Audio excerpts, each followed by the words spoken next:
Hi everyone, Sean here from Trackpads Australia Complant.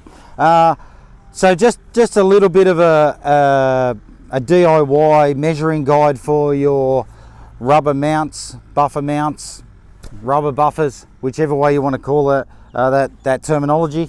So there's your round ones, your oval ones, your square ones, thick, thin, 2-bolt, 4-bolt, all the different combinations that you can have. So I guess from a time perspective and an easy way to measure that sort of stuff is a lot of them have a plate either side. So just the distance between your bolt centers, your configuration, whether it is square or round, has a bolt going through the whole mount. They essentially work like an engine mount, so they're all very similar in construction. It's just those couple of different measurements. So the height of the rubber between your two metal plates, your bolt centers around either side.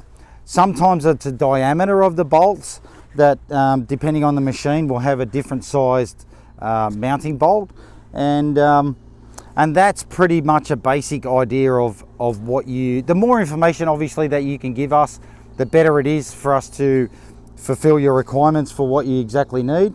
Another obvious thing is how many you require per machine. They do vary from size to size of machine.